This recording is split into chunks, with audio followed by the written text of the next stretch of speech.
I'm Dhanya Rajendran, the editor of the News Minute. With me is my colleague Anna Isaac. Joining us from Chennai, I think from Trichy is Kanimozhi, and from Thiruvananthapuram is Mr. Tharoor. Thank you so much for joining us. This is a TNM members event. So basically every month we host events for the News Minute members.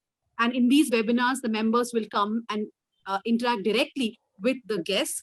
So today, the topic that we're going to discuss with Mr. Tharoor and Kanimozhi is about the rights of states, federalism. We asked our members to send in questions and we got almost 100. And many of them have sent political questions. Of course, they could not stop themselves from doing it.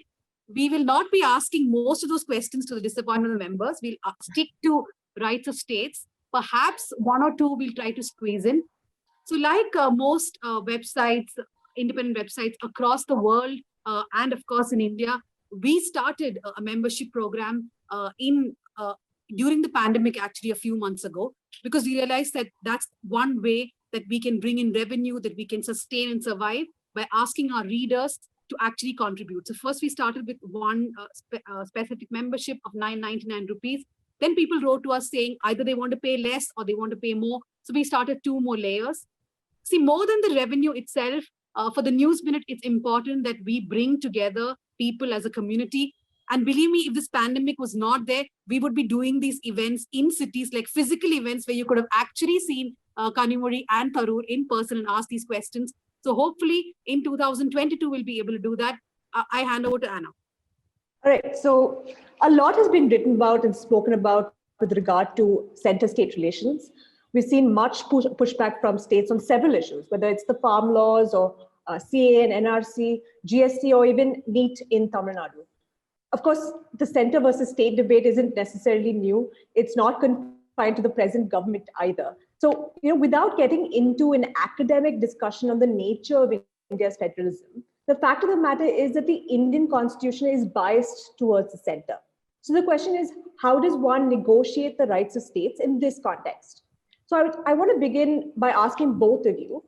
There's definitely been a shift in federalism. There's been a shift in centralization post-2014, but especially post-2019, following BJP's huge mandate. So issues like CA, NRC, Article 370 are all testimony to this. Would you see BJP's 2019 victory as a mandate for such centralization of power? Who goes first? I'm happy to defer to Kani. No, you can start, please. No, I mean, I certainly don't agree it was a mandate for anything like that. Because the fact is that the entire business of center-state relations was not invented in 2019. The issues have been developing and evolving throughout the 73 years since our independence. And during this time, there have been various evolutions, but the core issues have, to my mind, remained fairly constant. What is happening since 2014 and accentuated by 2019 is a different attitude from the center to specific problems that threaten to bedevil the center-state relationship. Now, the idea of India was always that of a nation greater than the sum of its parts. We have always had this curious balance between a strong center and strong states. We are not a confederation of nation states that have come together to form a union. Granted, in fact, we know that the center can create states, as they did with Chhattisgarh or Uttarakhand or Jharkhand or whatever. So the states don't pre-exist in our constitutional arrangement. But the states do have a distinctive legal personality. And Dr. Ambedkar made it very clear in the Constituent Assembly that India would be a dual polity with a strong union at the center and strong states at the periphery, each endowed with sovereign powers to be exercised in the fields assigned to them respectively by the Constitution. Now, we've had periods when the power was more with the center. We've had periods when the power was more with the states. I would argue right up to 2014. Many of us made speeches and wrote articles about the extent to which power was devolving more and more to the states. And I can give you examples, but those are now all overtaken by events. Since 2014, the pendulum has swung the other way, and some of us would argue it has swung too far the other way. And I'll just give you a few examples of what I have in mind. I'm sure Kani will speak with even greater passion, because she's actually representing a party that has exercised state power for the last half a century and has seen it in various phases of the center-state relationship.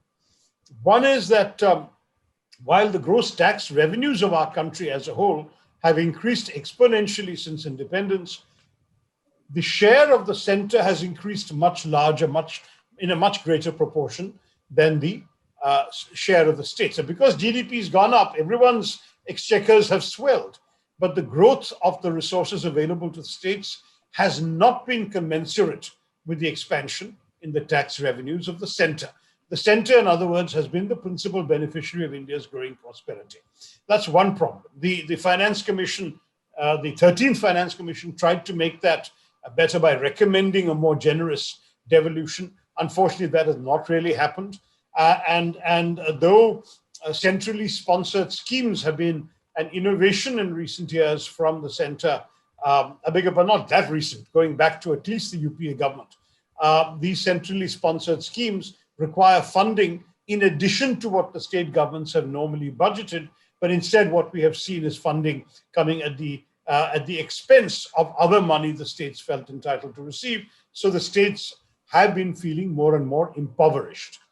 At the same time, mechanisms where the states can be heard by the center are being completely diluted. So the Planning Commission was a mechanism where there was a direct dialogue between a fairly empowered agency of the center with the states. That's been disappeared, as it were, and instead we have the Niti Aayog, which is a so-called think tank. Why a central government needs a think tank is a different argument. But the Interstate Council, which, as you know, has been provided for really in Article 263 of the Constitution, and there is a clear need for a credible, powerful, and fair mechanism to manage interstate and center-state differences, sort out priorities, and so on. That has actually been dormant for much of the time that the BJP has been in power. In fact, I think they've had, I may be wrong, Kani might have a more up-to-date figure, I think they've met 3 times in the entire 6 years of BJP rule, and the last meeting was in November 2017. So you're looking at a situation where the greater centralization we are seeing in the last 5 years has not been balanced by a mechanism to provide the states an opportunity to say something about it. And what's striking is that the Interstate Council was set up permanently since 1990, but it functioned in a more effective manner than it has been doing recently. And even though in theory it's a great body because the PM is the chairman, all the CMs of states and UTs are members, and of course governors of states under president's rule can participate, none of that has been working as it should. So there is a legitimate concern on the part of states. And then finally, we have seen one very disturbing development, which I'm sure we'll talk about in more detail. So I'll just give a headline comment about it.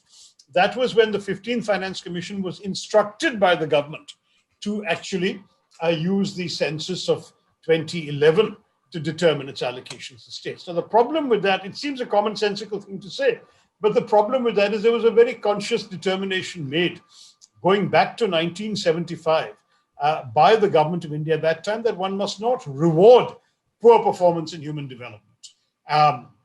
And therefore, a number of things, including above all, political representation in the Lok Sabha, was frozen at the 71 census. And right up to the 14th Finance Commission, the financial allocation states were also frozen at the 71 census, though in the 14th Commission, they were allowed to use a small percentage of the 2011 figures. In the 15th Finance Commission, they were entirely supposed to use the 2011 figures. Now, the problem of this is that the states of the cow belt, which is where the ruling party essentially derives the bulk of its core support, the Hindi-speaking heartland, once called the Bimaru states, they have comprehensively failed to improve their human development indicators, notably relating to female literacy and women's empowerment. As a result, their population growth has outstripped that of the southern states. And thanks to the Finance Commission's new formula, that makes them eligible for a larger share of tax returns. So already there's been a complaint that Mr. Siddaramaiah voiced when he was Chief Minister of Karnataka, that historically the South has been subsidizing the North. I mean, He mentioned, for example, every 1 rupee of tax that UP gives, they get 180 back from the central government, whereas every rupee of tax contributed by Karnataka, the state only receives a 47 paise. Now, that's a totally different argument, and we all understand that richer states need to subsidize poorer states to some degree. But the argument that came out of the Finance Commission decision was that why would our central government be punishing states that have successfully lowered their fertility rate by sending girls to school? Are you using our success against us? So states that have made improvements in their health will find that their reward is to have less money to spend on health. States that have made improvements in education means they'll have less money to spend on education. Does that make sense? And then for Kani and me, we will have to think about 2026. Because what happens in 2026 is that the arrangement first made in 1976 in the 42nd Amendment, which was unanimously extended in 2001 by the Vajpayee government in a constitutional amendment, the 91st Amendment, piloted by Arun Jaitley without any dissent, to keep the Lok Sabha membership at the 1971 census. That arrangement will essentially disappear. So that's my last point. So when 2026 comes, that amendment lapses, and we suddenly find ourselves in a position to reward the brute demographic advantage of North India over the human development performance of the South. And these are the big threats to Indian center-state relations and federalism that many of us feel. Sorry, I took longer, but it was a vast, very general question. There's a lot of these in questions. Kanimozhi, just adding to what Anna said while you answer her question, and of course I can come back to Mr. Tharoor. See, how much ever we speak about federalism, or I think that politically, the UPA, do you think it gave a signal that coalition politics does not work, that devolution did not happen, devolution of power did not happen during UPA, that centralization of power happened during UPA, and that there is a policy paralysis? And all that together, after all that together came Mr. Narendra Modi, who projected that it's all about good governance. So does good governance then become a euphemism for perhaps centralization of power? Is it also, like, for example, the farm law protests which are going on, a lot of reactions coming in from people is that let the center decide. Why should the states have their specific demands? Let the center decide. So has he projected this whole good governance as a euphemism for, for centralization of power? I think first we have to break this premise that the center is the most important. I think states in this country existed even before the union government or the central government, or you would like to call it. So I think the rights of the states have to be preserved. We cannot have a debate about that. I think the rights of the states and what the people, because even if you think that the central government is an elected government by the people, I think so is the state governments.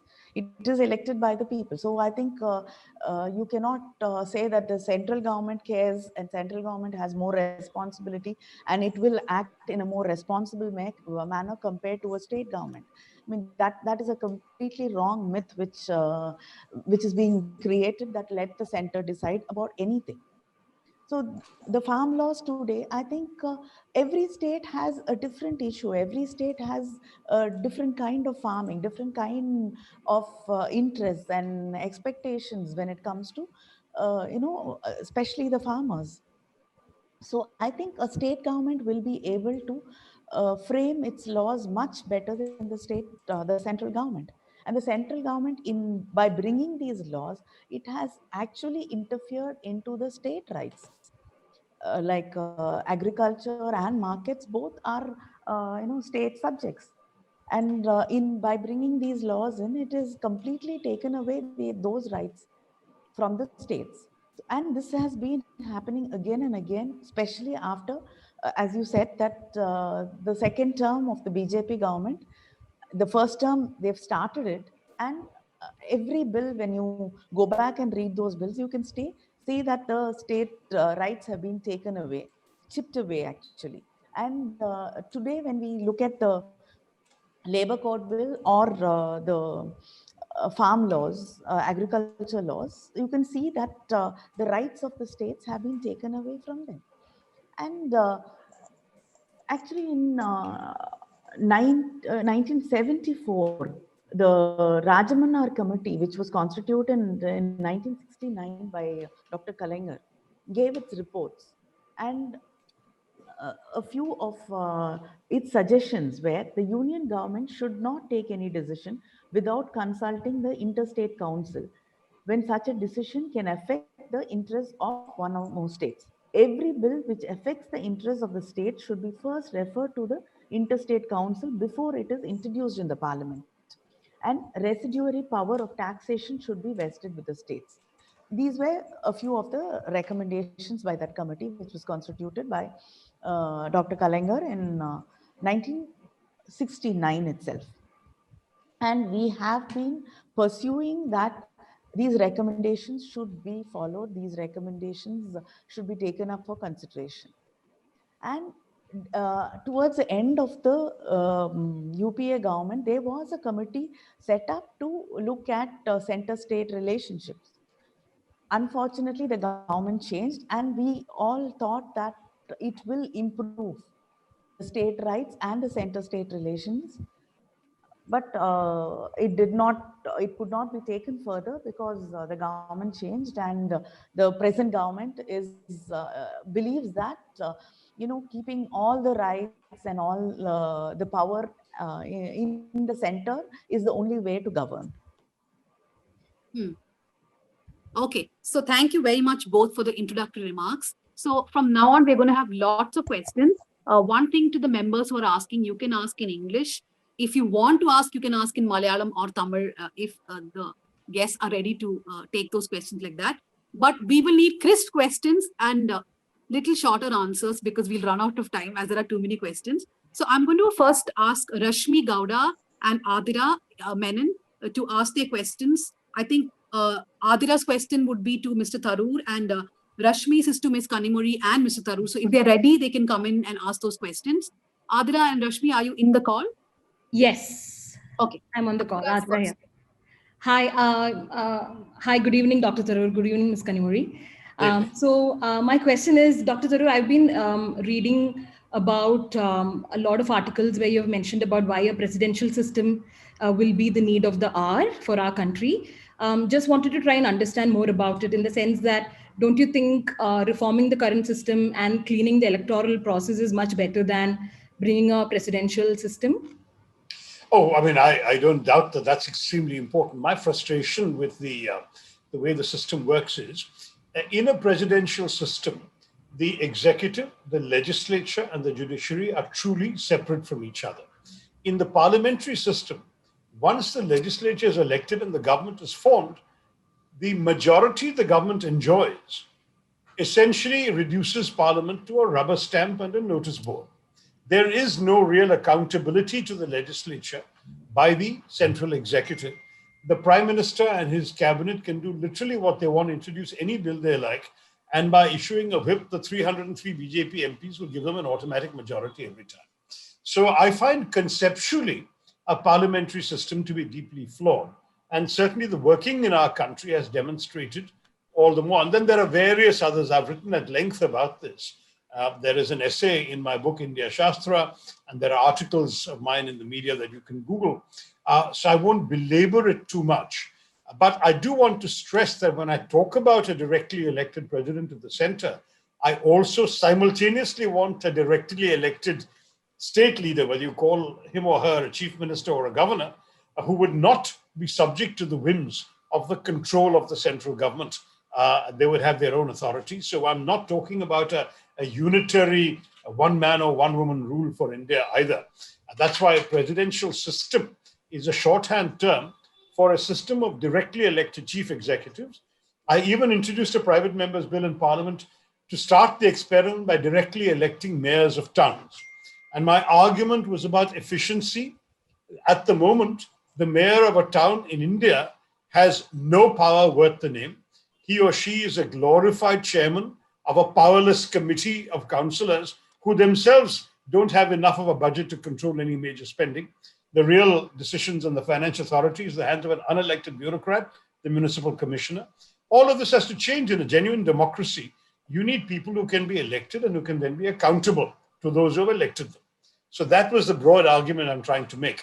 But I'm not at all against, meanwhile, interim measures to improve, as you say, electoral reforms, electoral funding. I think the electoral bonds have been another example of a completely fraudulent exercise that has only benefited the ruling party, and which has actually reduced the amount of transparency in political funding in our country. So there are real problems, and mine is an answer to a specific dilemma rather than a sweeping thing to cover all the ills of our system. Given that it's extremely unlikely we will change the constitution and go to that system, we can keep my proposal as a theoretical argument, but in the meantime, clean up the system we've got. Okay. So if I can add to it, we did try electing mayors directly in the DMK government, but of course it was overturned later. By? Of course, the ADMK government, and when Jallikattu became the chief minister. There you are. Our system is what it is. So now we'll go to Rashmi. Rashmi, you can address the question to Ms. Kanimozhi first. In fact, I have something to add. I'm sure Mr. Tharoor will also come into this because it's a favorite topic of his. So my question is, why should states with uncontrolled population growth be rewarded with more money? So shouldn't the metrics and the incentive system be changed so that progress, which could be in terms of women's education, lowering fertility rates, sex ratio, etc., is rewarded instead? Like, how can the southern states ensure that we are not penalized for progress and not for procreation? Yeah, I mean, that I've already answered in my initial remarks. So I'll leave Kani to give her point of view.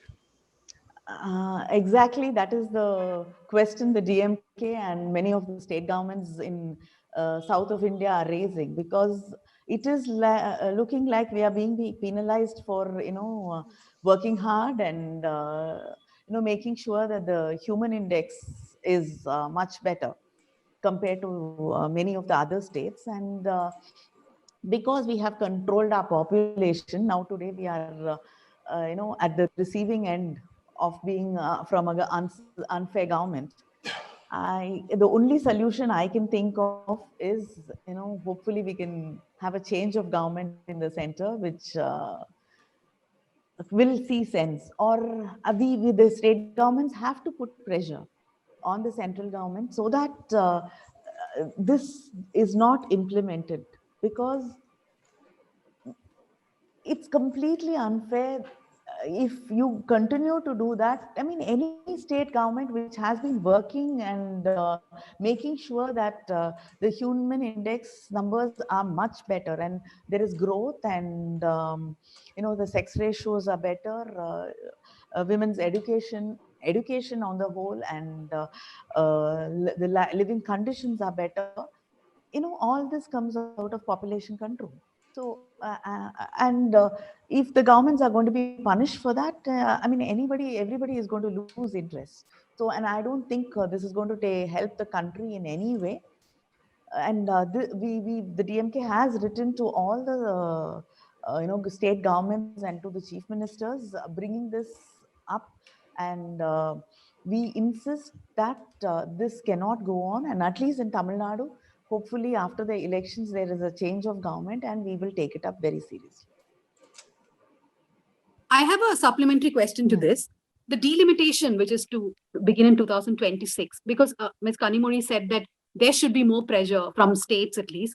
I don't understand why people are not more worried about delimitation. I mean, I do see at times there are articles about it, but none of the regional parties, let that be DMK, AIDMK, YSRCP, TDP, anyone, there's not any serious noise from any of these people. Why is nobody going to court now itself? Because you know that when the parliament new construction is coming up, it's already been said that the room is much bigger, the hall is much bigger, because it is designed in such a way that more MPs from the northern belt can be accommodated. So why are we not taking this more seriously as political parties, to both of you? No, I mean, Congress, of course, has a different politics here, but the DMK can answer. My personal view has been made very clear, including in my latest book, The Battle of Belongings. So don't accuse me of not taking it seriously. No, I've been flagging this issue before on this, but the Congress as a national party perhaps cannot take that stand like the DMK can. Yeah. We're completely against that, and we have raised this issue. Maybe Dhanya is right in what she's saying in a way that we have to have more intense and deeper discussions about this, and it's a good idea. Maybe we should go start thinking about it more seriously, because it's not true that we are not worried. We are against it, and we understand the repercussions, and we are worried about it, and definitely we'll have to take it more seriously, and we have to work together to stop this. Yeah, I mean, the thing is that we will need very serious mechanisms, because the honest truth is, Kani, I saw Stalin's letter, for example, when the Finance Commission terms Yes. he was the first one to write a letter which was widely circulated at the time, pointing out the dangers of that. This is now an issue that is coming up, but part of the problem is the timing. 2026 is beyond the term of our current parliament, and it is technically an issue for the next parliament after 2024. And presumably that's why the centre will have no interest in discussing it, even if we try and take it up. But there are only two ways they can do it. They keep the current distribution of the seats. If they keep the bigger part in the current number of seats in the Lok Sabha, then they'll have to distribute it differently, which means that states like pretty much all the southern states will lose seats. Kerala will go from 20 seats to 14. It may even be worse, because I'm hearing that in the 2021 census, Kerala is likely to be the first Indian state to actually lose population. So in these circumstances, the reward for lower population growth could be a severe undermining of our political clout. And secondly, the South as a whole will no longer have the weight in the Lok Sabha that we currently enjoy. That will also be true if they go for their preferred solution of increasing the number of seats in the Lok Sabha. As it is with 543 members, we get very little time to speak. There is very little discussion. If we have the 888 members I'm reading about in the context of the construction of the new Lok Sabha building, then they may not reduce our numbers, but proportionately, our impact in any case will be much less than those of the big states. So we will have to completely rethink the way our federalism works. Even the Rajya Sabha, as you know, is not, unlike the US Senate, where all the states are equal in the Senate, in the Rajya Sabha, the states are not equal. If you have more population, you have more Rajya Sabha MPs. So even that does not give us a balance to this change in the Lok Sabha. So we really have to speak very seriously about this and raise public consciousness about the danger to India's unity that is built into this plan. I have two questions for you, Dr. Tharoor. Actually, the second question is also for Kanimozhi, ma'am. Firstly, taking off from the presidency topic, would you be in favor of a term limit, as the US presidency has? That's my first question. The second question is, you've touched upon this in your first answer, is about the Finance Commission. So states have received the highest share of central taxes under the 14th Finance Commission, and it's at 42%. And this was accepted by the Modi government back in 2015. Of course, we'll soon know whether the share has been retained or whether they've reduced it in the budget that's coming up. But one can argue that the BJP has done more for tax devolutions than any other government. Well, I mean, as far as the resources are concerned, we'll have to see. But the states are complaining that it was a net wash, that they actually, despite the theoretically higher percentage, they didn't get more money in their hands once the center took away, for example, some funds that they used to give the states to implement central programs. They said, now you're getting a higher percentage, we don't have to bother. So for most states, they ended up with about the same amount of money as they were getting before the new recommendation of 42%. So as far as I'm aware, there is still a great deal of discontent. And certainly during the COVID situation, we saw a dramatic loss in revenue everywhere, which is why so many states need to borrow just to stay afloat and pay salaries of their own employees. It's as bad as that. The states don't have the autonomy they seek to run their economic policies. They are in a much more difficult situation than the center when it comes to borrowing internationally. They really require a lot of central clearances for designing programs and permissions to get various things done. Center has the right to take various steps that, for example, we would see, to give you one concrete example, we've got the the question of the center discussing free trade agreements with foreign countries which would, for example, permit the import of certain agricultural commodities, whereas the states that grow those commodities and whose farmers' livelihoods will be more seriously affected, they're not consulted.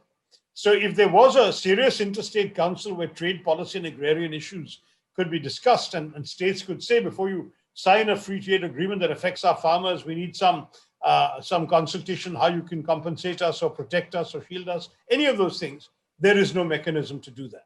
So these are some of the problems. It's not just a question of rupees, but it is definitely an issue. And I think we need a kind of democracy that is sufficiently decentralized that the central share of tax resources is not so crucial and the political authority of New Delhi is not so overwhelming.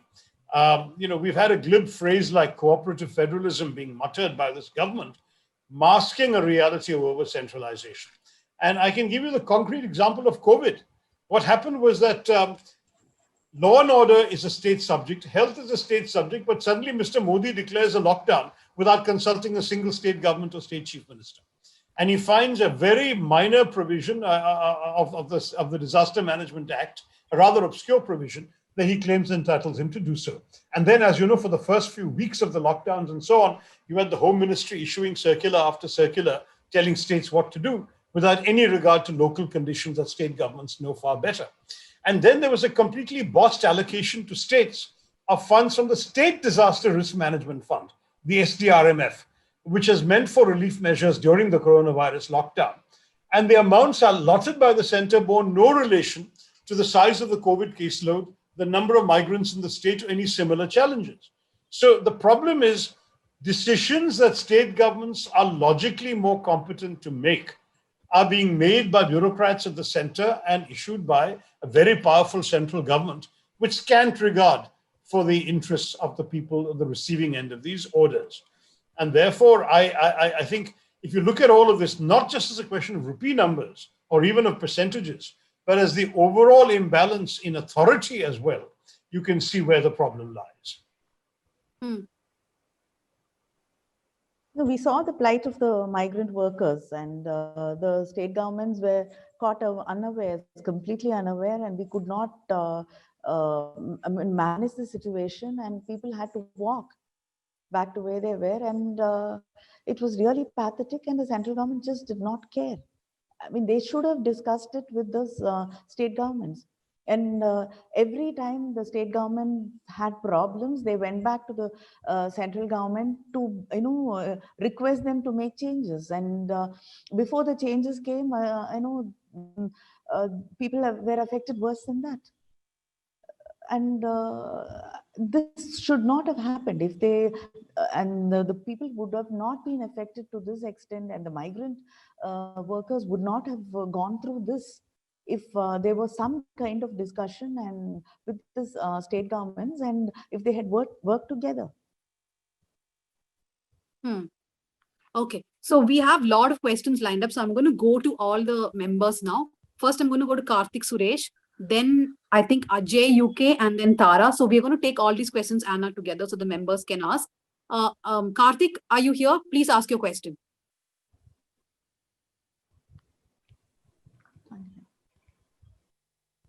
Can't hear. Karthik? Perhaps he's muted. Can you guys hear me now? Yes, please go on. Thank you, News Minute, for organizing this, and thank you to the MPs for their time. My first question would be directed to Ms. Ma'am, lot of issues were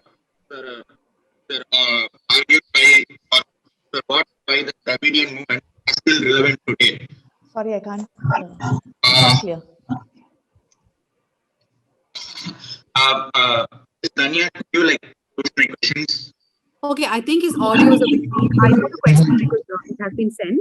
So basically, Ms. Kanimozhi, what he's asking is that what are the fundamental issues that is discussed and tackled by the Dravidian ideology, which is still relevant today, the problems that the Dravidian ideology talks about, and what defines the neo-Dravidian movement? What are the new issues that we should be talking about is what he wants to ask.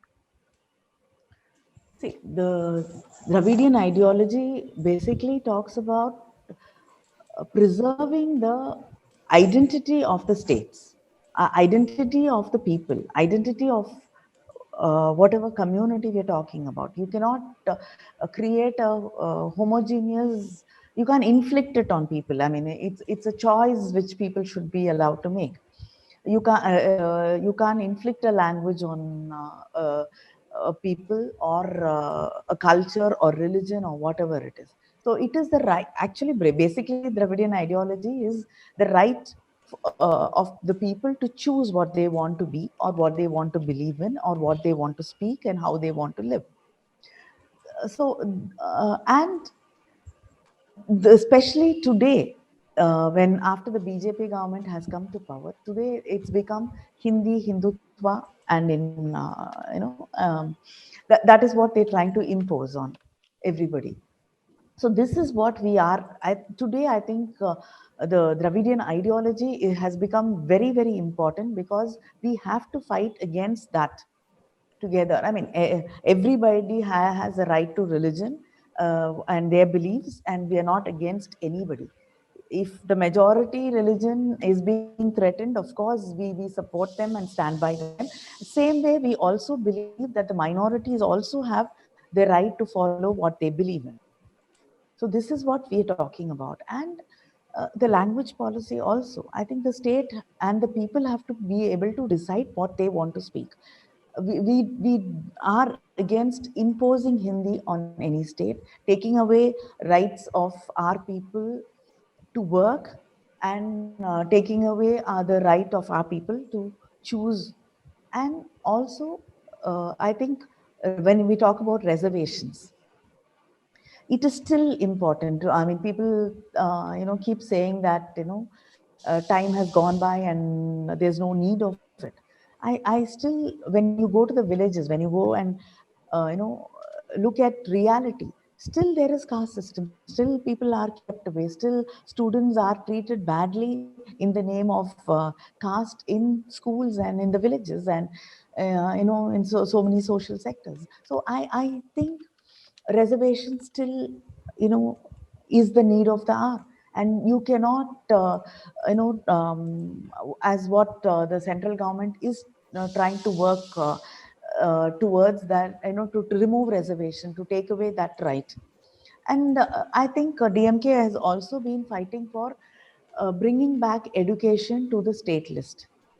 Today, it is in the concurrent list. It was taken away. And today, actually, it is in the concurrent list, but actually, it is not in the concurrent list. It is the central government which is making all the decisions when it comes to education, and the new education policy is a big threat. So I think a state knows what the student needs, and for example, the NEET exams. We built these colleges, so especially when it comes to the government colleges, medical colleges, it was built by the state governments, so to ensure underprivileged students could get an education. But today, these students for whom it was built cannot enter these colleges because of their NEET examinations. So these are the things which, the Dravidian ideology, the core ideology is still there. But as we face newer problems, as we face problems which are created by the government today, the central government today, I think we have to fight that in different levels. Education back in the state list is something we have also been writing about quite a bit. And I'm just thinking that maybe we should do an event on that also. Anna, can you bring our next member in?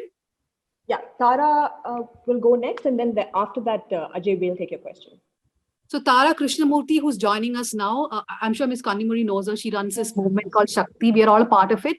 So Mr. Tharoor, if you're not aware of it, Shakti basically is a movement to bring more women into politics. So they go from state to state, and we are, no matter which political party, we are basically believers that more women should contest and more women should win elections, and they should not be relegated to just the reserved seats.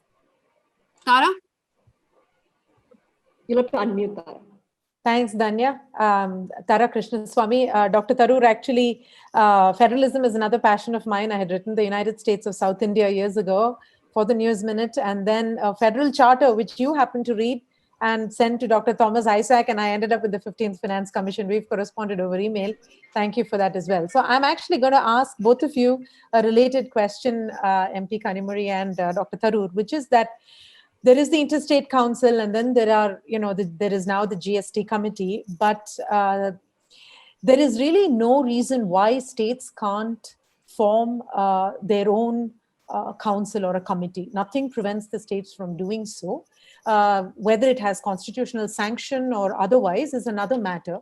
But the purpose of that, and this comes from being an activist for a decade now, is that as intransigent as a ruling party may be on certain topics or a slew of topics, the fact that multiple states get together and form a common charter, and this was the crux of the article, a federal collective of states, if you will. Instead of, honestly, I find politicians, including everybody, including yourselves, there's a lot of genuine complaint about the center being unitary, no matter, it has also happened with the UPA government. But there isn't the proactiveness to set up this and say, here is a common charter, and here are a list of things that we're going to go through over a period of time. For example, education in the concurrent list itself has got to go, right? Or has to be reduced to a minimum.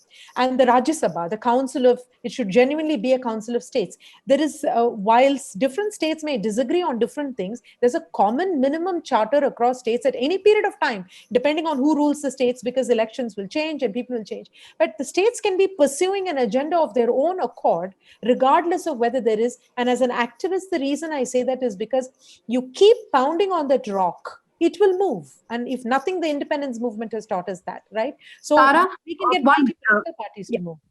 The question basically is to both of you. And I want to add here that though this charter or all the states coming in, let's say the 5 southern states coming in, is that only a dream in the pipeline? Because can a YSRCP or perhaps a DMK or AIDMK ever agree? Do you think they'll come together? Because all these politicians, at the end of the day, most of them do not want to take the center head on when they are in power in the states. So is that like a thing in the pipeline only?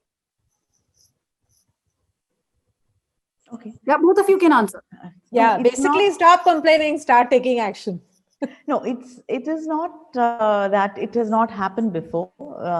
In Tamil Nadu, we've had like when Dr. Kalaignar was the chief minister, we've had meetings, and he invited chief ministers and leaders from different states to come and discuss about federalism.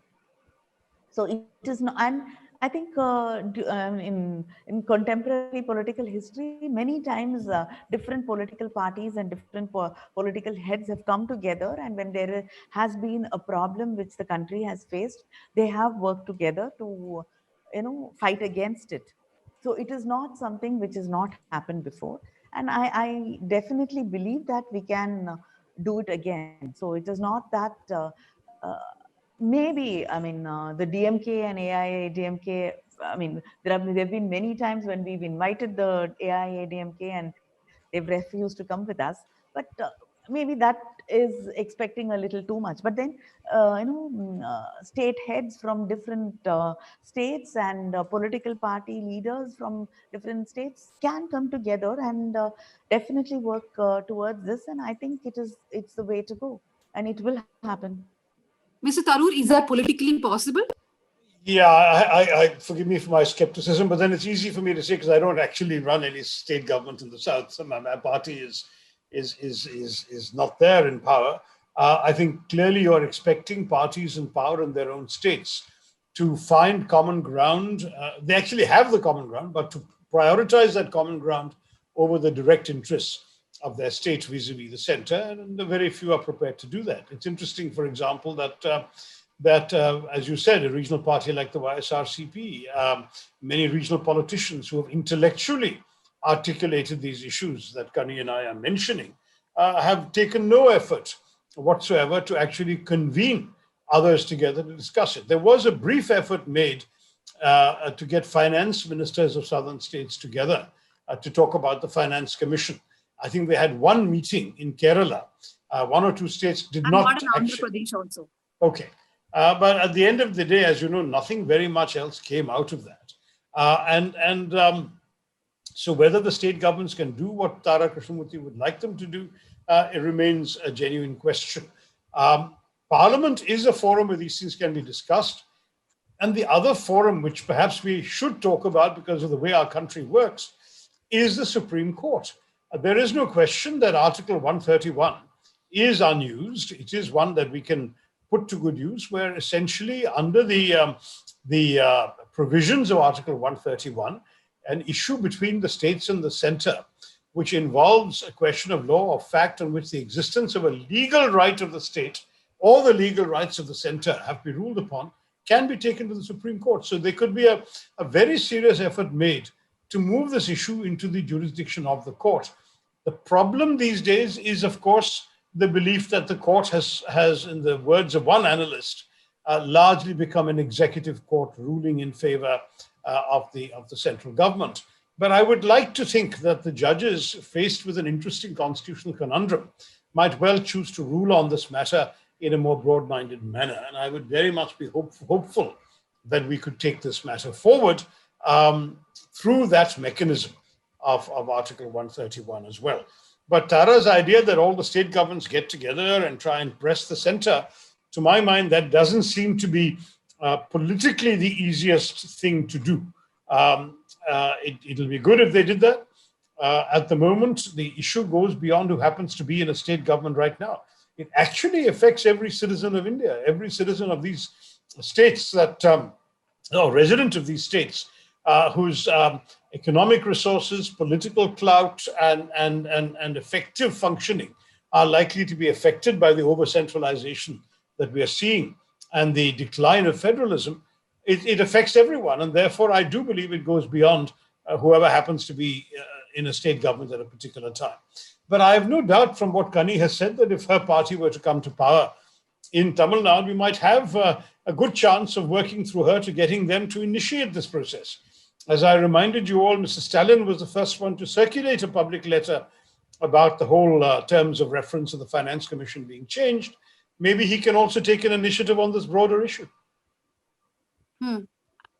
And I'd like to add, I think there are two different judgments on Article 131, and it has been referred to a larger bench because the stand both the judges had taken about it was one, yes, the center has a right to interfere, and another says they do not. So it has been referred to a larger bench, and hopefully the bench will be constituted and we will get answers. Let us see. Ajay, you want to go next? And then after that, we'll take Sanjesh's question. Just, we have many more questions, so we will try to do this really fast because I really want more people to ask questions. And we are running out of time. So good we evening. Have 13 minutes. Yeah. Ajay, quickly. Yeah, so despite the AIDMK being an ally of the BJP, we are seeing AIDMK claiming to uphold the Dravidian values. So the BJP, on the other hand, is in loggerheads, there are controversies surrounding it. So my question is, what is making the DMK say that AIDMK is a BJP proxy and that it shouldn't be encouraged? He's also saying that the AIDMK has opposed the BJP in several things, including the NEET and so many other policies, right? So then what gives the DMK the ground to actually say that the AIDMK is in cahoots with the BJP, because they have opposed a lot of the central policy? No, when you talk about the NEET, they had actually not really, when it went to the court, they had not made the strong arguments, and we know that for issue. And next thing is when the farm laws were passed, or the CAA, or when it comes to the triple talaq, the ADMK government, I mean the party, supported the bills, and the chief minister has welcomed the anti-farmer bills. And Same thing when we had the Jallikattu protests, it was not the government which did anything. It was the people who came to Marina, and they are the ones who protested, and it was something which they won. So what has the AIADMK actually opposed? What have they really done? I mean, which government would support farmers' bills?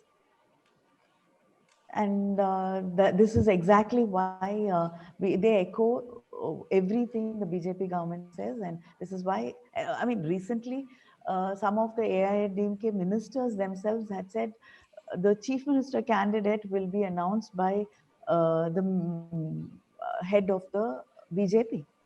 So, I mean, where is the doubt that it's a proxy government? Okay, we're going to go to the new question. Satyan, are you here? Please ask the question. Hey, I'm here.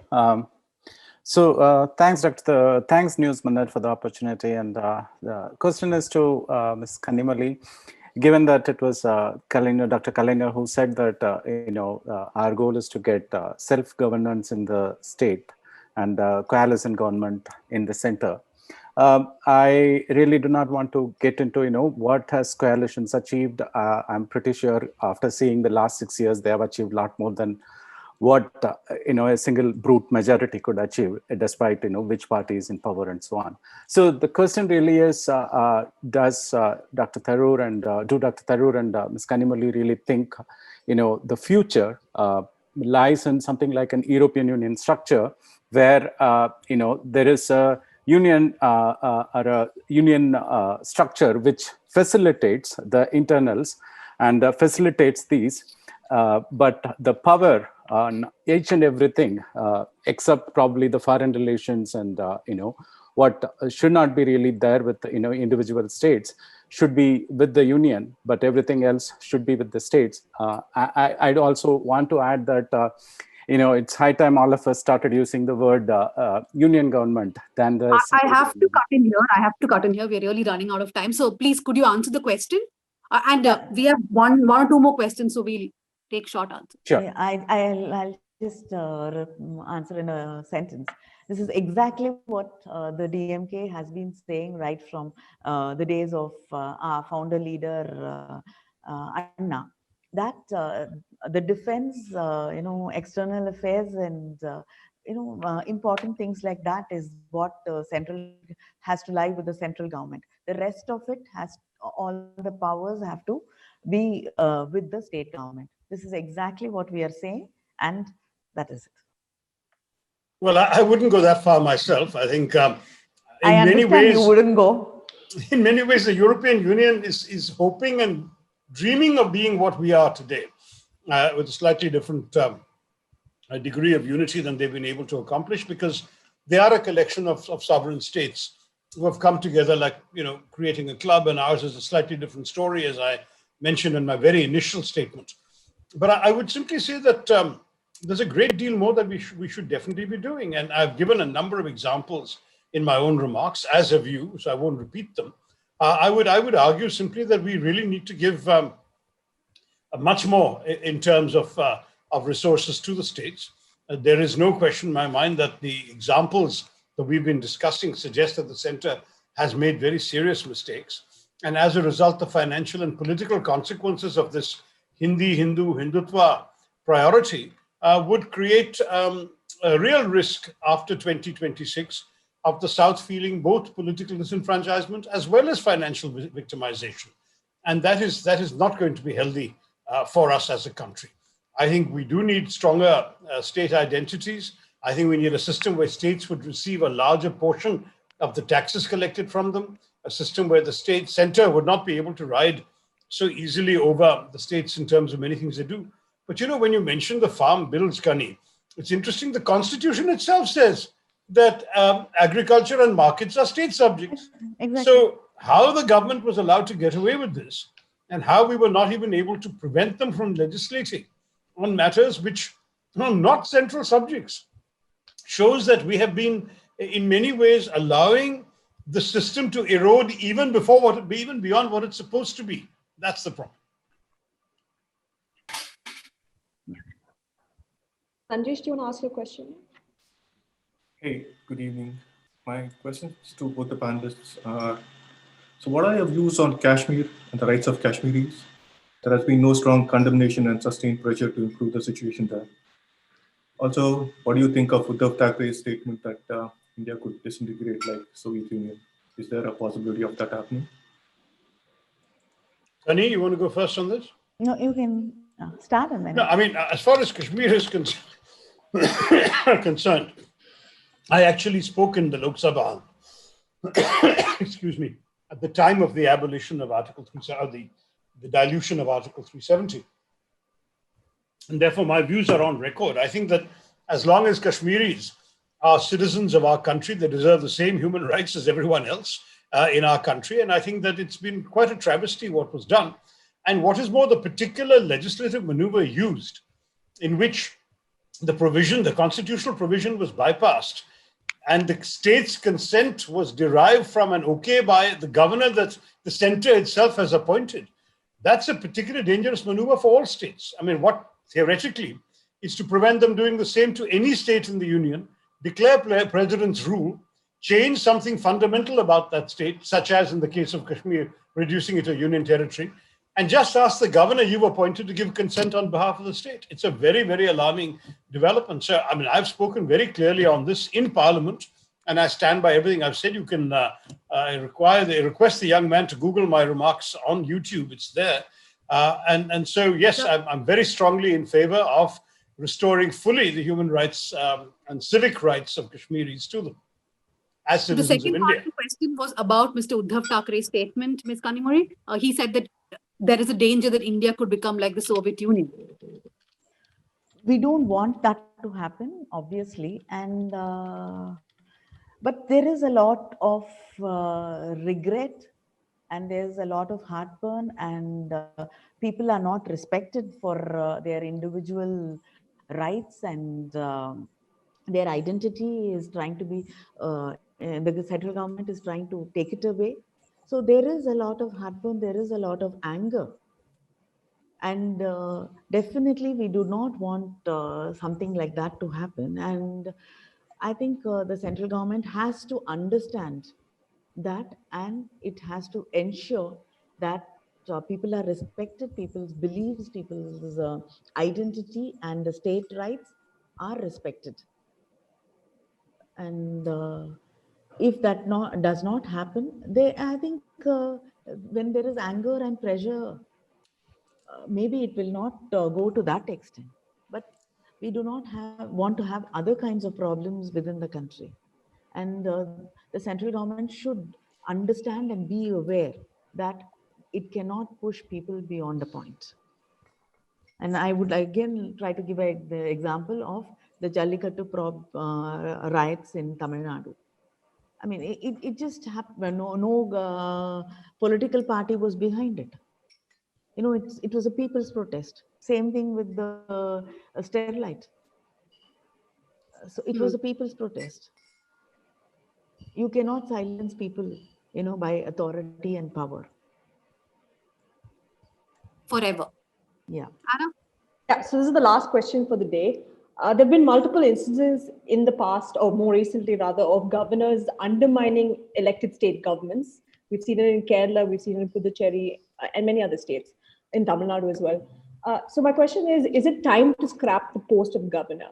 Kanimozhi ma'am, do you want to start, given that the... And I just want to add to this, that Mr. Tharoor, it sounds very wonderful when you're sitting in the opposition and then you speak for for more power to the states.